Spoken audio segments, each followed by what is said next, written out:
Selamat datang dalam acara workshop Hak Cipta sebagai penunjang akademik Jakarta 30 Desember 2020 oleh saya Sinta Paramita. Acara ini diselenggarakan oleh Fakultas Ilmu Komunikasi Universitas Tarumanegara. Kita langsung saja Bapak Ibu. Ya, pada kesempatan kali ini saya akan memaparkan materi workshop hari ini yang terdiri dari Hak Cipta sebagai penunjang akademik, tata cara pendaftaran hak cipta, mengisi formulir online dan surat pernyataannya, serta mendaftar dokumen hak cipta dan tata cara pembayaran dan contoh sertifikatnya. Ya, baik Bapak Ibu, kita langsung saja.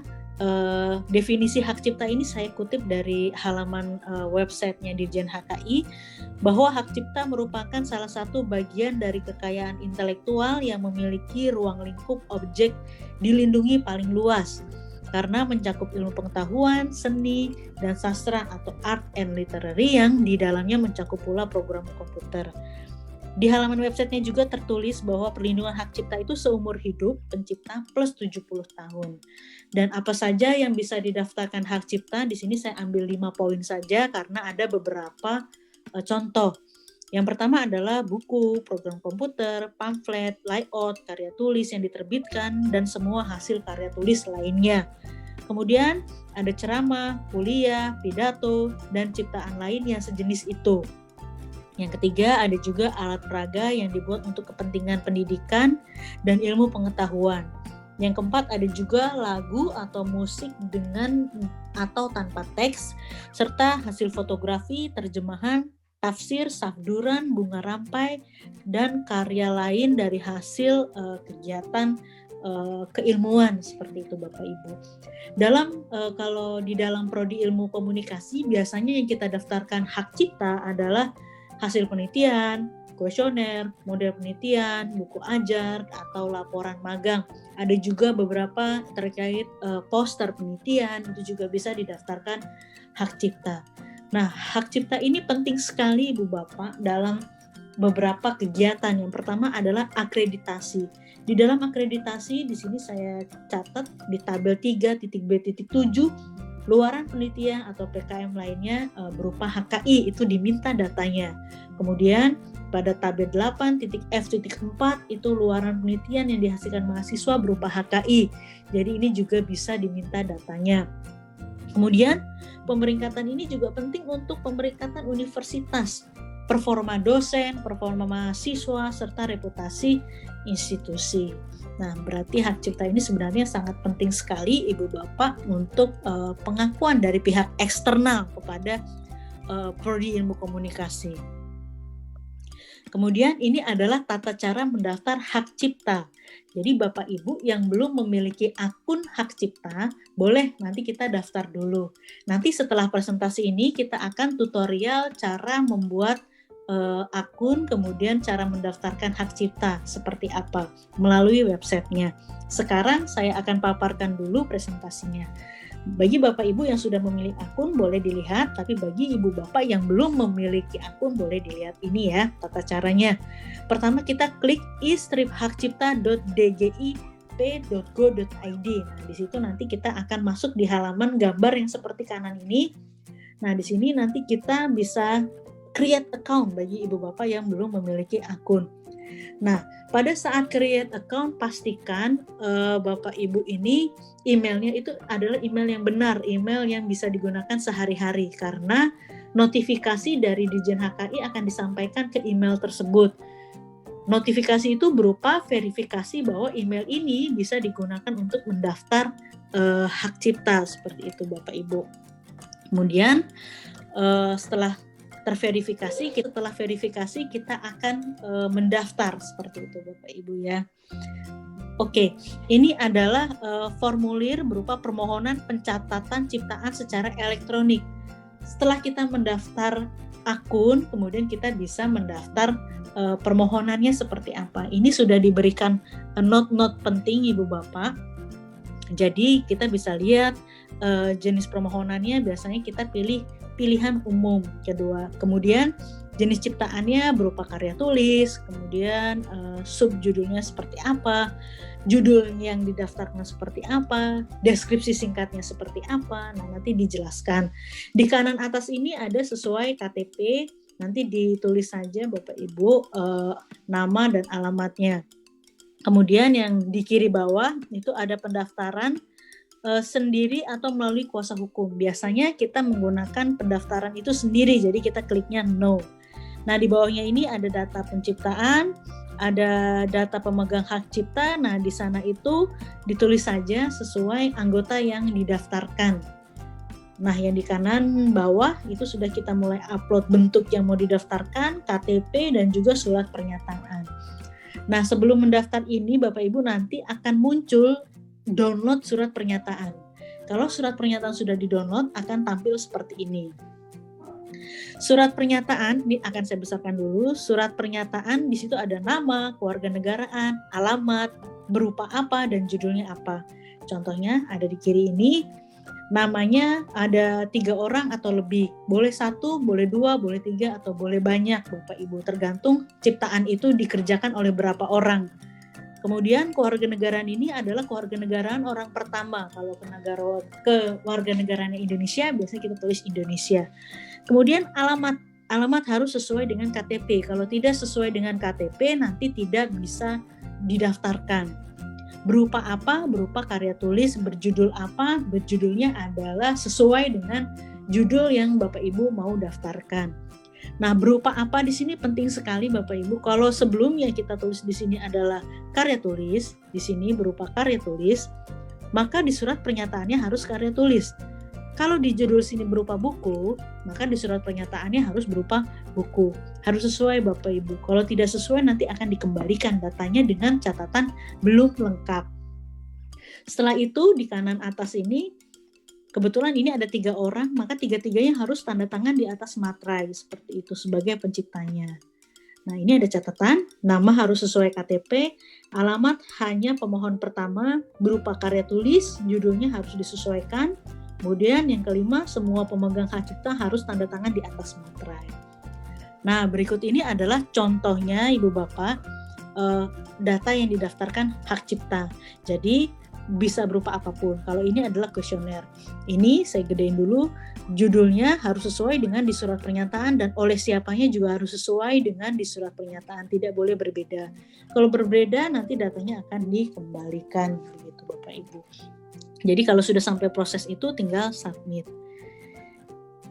Nah, selanjutnya adalah tata cara pembayaran hak cipta. Ini sebenarnya gampang-gampang sulit ya Bapak Ibu, karena pengalaman saya dalam mendaftar ternyata ada beberapa yang sulit seperti itu. Nah, pemohonan pencatatan ciptaan secara elektronik ini sudah keluar biaya yang dikeluarkan dalam mendaftar ini biasanya 400.000. Nah, biaya inilah yang nantinya akan kita bayarkan seperti itu. Setelah nanti Bapak Ibu sudah selesai mengupload datanya, nanti akan keluar billing kode yang terdiri dari 15 angka. Nah, 15 angka ini nanti tinggal sebagai data untuk transfer. Biasanya saya menggunakan Bank BNI Ibu Bapak dari handphone. Dari Bank BNI nanti klik pembayaran, kemudian keluar MPN G2. Nah, MPN G2 ini nanti langsung masukkan kode 15 angka billing pembayaran. Nah, nanti akan diverifikasi. Setelah itu akan diberikan notifikasi ke email. Jadi Ibu Bapak setiap ada kegiatan terkait pendaftaran Ibu Bapak, misalnya sudah bayar atau ada koreksi atau sudah jadi sertifikatnya, itu pasti akan dikonfirmasi di email. Jadi kita tahu itu sudah sampai mana prosesnya. Kalau belum muncul juga pasti akan ada email bahwa ini perlu diperbaiki. Nah, sebenarnya bank-bank lain juga banyak Ibu Bapak, tapi pengalaman saya menggunakan bank yang lain, pertama ada gagal bayar, kemudian tidak sampai uangnya, dikembalikan lagi. Jadi dari 2-3 kali menggunakan bank lain, saya akhirnya menggunakan Bank BNI. Seperti itu. Nah, ini yang terakhir adalah contoh sertifikatnya Ibu Bapak. Nanti contoh sertifikatnya di sini ada tertulis nomornya dan nomor permohonannya, siapa penciptanya, pemegang hak ciptanya siapa, berupa apa, judulnya apa, dan kapan pendaftarannya itu disertakan. kalau misalnya yang didaftarkan itu lebih dari 2 atau 3 orang, bisa 5, bisa 6, maka sertifikat ini ada 2 lampiran Ibu Bapak. Yang pertama adalah lampiran surat pencatatan, yang kedua adalah lampiran daftar anggotanya. Nah, untuk mengetahui keaslian dari lampiran kedua, Bapak Ibu bisa melakukan scan. Scan berupa barcode yang ada di lampiran ini. Nanti scan melalui handphone, pakai kamera handphone, nanti scan, dia akan keluar otomatis alamat yang di bawah ini Bapak Ibu. Jadi keterangannya sama seperti di sertifikat. Nah, barcode yang di lampiran dan barcode yang ada di sertifikat itu sama. Jadi kalau misalnya barcode yang tidak keluar, kemungkinan sertifikat itu bukan asli ya Bapak Ibu ya. Tapi kalau misalnya di scan, barcode-nya keluar, alamatnya keluar, tertulis bahwa ini pendaftarannya kapan, atas nama siapa, anggotanya siapa saja, kapan didaftarkan, itu asli. Begitu Bapak Ibu. Setelah ini kita akan tutorial menggunakan website ya Bapak Ibu. Nanti selanjutnya kita akan bisa lebih praktek melihat bagaimana cara mendaftarnya. Baik Bapak Ibu, kita lanjut ke menu websitenya.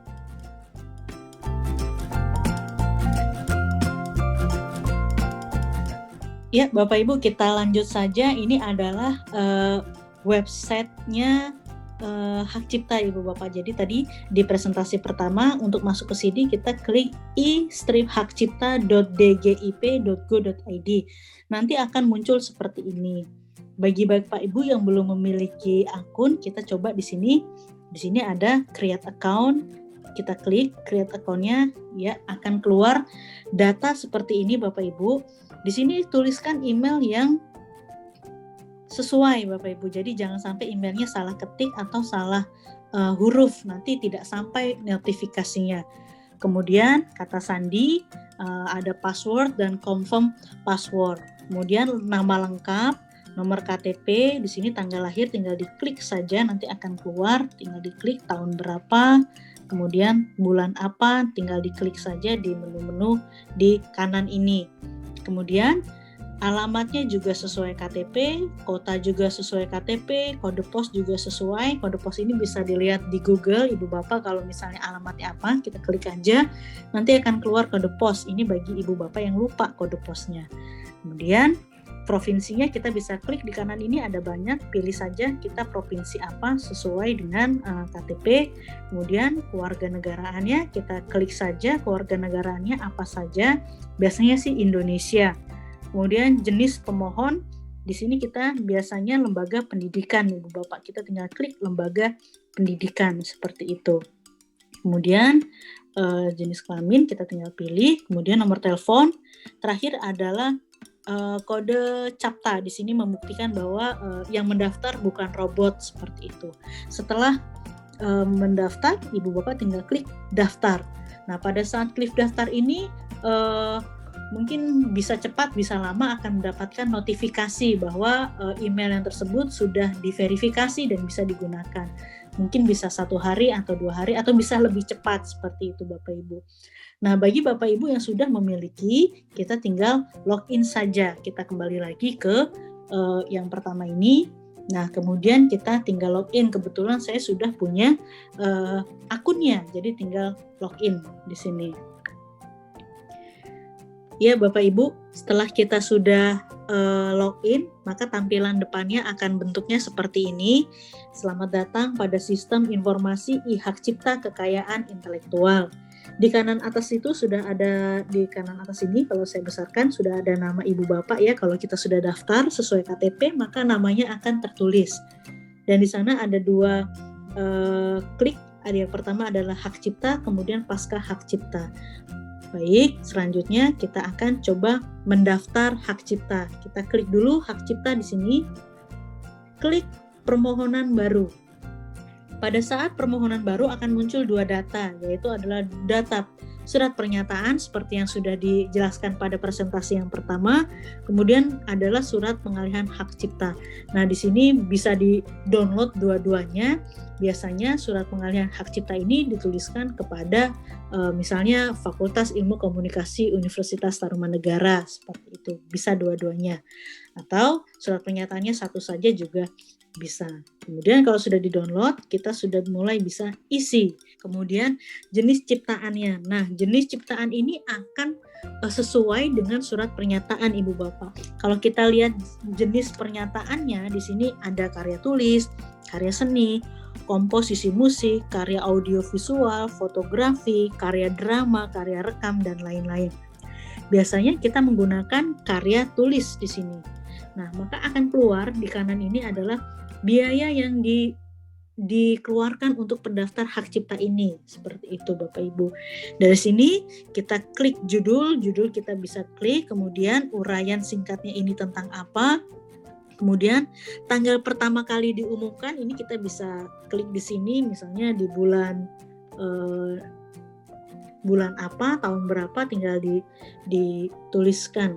Maaf, ini tadi balik ke back ya. Maaf, ini ke back.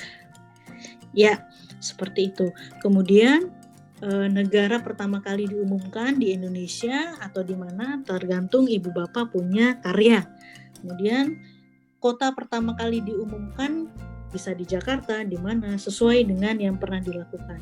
Nah, selanjutnya adalah data kuasa. Ini kalau Ibu Bapak tadi yang dibantu oleh kuasa hukum bisa melalui yes pilihannya, tapi kalau tidak kita pilih no saja. Kemudian data pencipta. Nah, kita boleh isi di sini tambah data pencipta, namanya lengkap sesuai KTP, kewarganegaraannya, alamatnya, kota, kode pos, negara dan provinsi. Ini kita bisa klik ya, provinsinya, negaranya juga kita bisa klik di mana. Nah, setelah itu klik tambah. Nah, bagi Ibu Bapak yang lebih dari satu, boleh ditambah lagi seberapapun pendaftarnya, seperti itu. Dan kemudian kita isi lagi ini di data pemegang hak cipta. Kita tambah lagi, bedanya dengan yang sebelumnya ini ada email dan nomor telepon, nanti kita isi. Ini juga diisi satu persatu seperti yang di atas tadi. Nah, jika sudah terisi semua, kita akan upload ini contoh ciptaan. Coba kita klik contoh ciptaan. Ini kita klik. Nah, di sini akan keterangannya Ibu Bapak. Kalau kita buku, kita harus bentuknya e-book, PDF, dan maksimal 20 MB. Kalau program komputer seperti apa, dan selanjutnya. Misalnya kita juga punya fotografi, fotonya kayak apa, formatnya JPG, maksimal 1 MB. Ini sudah ada ketentuannya Ibu Bapak, jadi kita tinggal ikutin prosedurnya. Jadi kalau misalnya kita berupa buku, ya formatnya e-book, PDF, maksimal 20 MB. Kalau lebih bisa dikompres dahulu. Nah, kemudian adalah scan KTP pemohon. Ini tinggal select aja, download dari komputer Ibu Bapak. Bentuknya harus PDF. Dan yang terakhir adalah surat pernyataan yang tadi sudah ditandatangan di atas materai. Kalau sudah, nanti tinggal submit di kiri ini. Kalau sudah submit, nanti akan keluar sebagai berikut. Jadi saya sudah memiliki contoh Ibu Bapak, salah satu hak cipta dari karya tulis magang mahasiswa Fakultas Ilmu Komunikasi Universitas Tarumanegara. Jadi saya akan klik hak cipta di sini dan daftar ciptaannya saya klik, dan ini adalah beberapa daftar ciptaan. Saya random aja, saya ambil salah satu, ini saya klik. Nah, iya. Jadi Ibu Bapak, setelah kita submit nanti akan keluar seperti ini. Nomor aplikasinya, kemudian nomor sertifikatnya, ini kebetulan sudah dibayar Ibu Bapak. Terus kalau belum dibayar, ini nomor sertifikatnya kurang dan nomor aplikasinya tidak ada. Jadi di sini adanya cuma judul, deskripsinya, pengguna ini yang daftar, tanggal berapa daftarnya. Di sini jenis ciptaannya karya tulis, kemudian diumumkan tanggal berapa, negara mengumumkannya, kotanya, biayanya. Nah, terkait pembayaran, ini tadi sudah ada kode billingnya Ibu Bapak. Nah, jadi kode billing ini tinggal di-copy, kemudian dimasukkan ke MG2 di aplikasi perbankan yang Ibu Bapak punya. Kalau tadi saya contohkan adalah BNI, seperti itu. Tinggal di-copy, tinggal bayar, nanti kita tinggal tunggu. Nah, prosesnya itu bisa tergantung ya Ibu Bapak, bisa cepat atau bisa lama, tergantung nanti proses reviewnya di sana. Nah, setelah ini semua selesai, kemudian kita tinggal logout seperti itu Bapak Ibu. Kita tinggal menunggu notifikasi melalui email bahwa sudah diterima atau ada koreksi. Kalau sudah diterima nanti akan muncul sertifikat. Nah, ini adalah data yang sudah diterima Ibu Bapak. Nanti kita lihat detailnya seperti ini. Ini historinya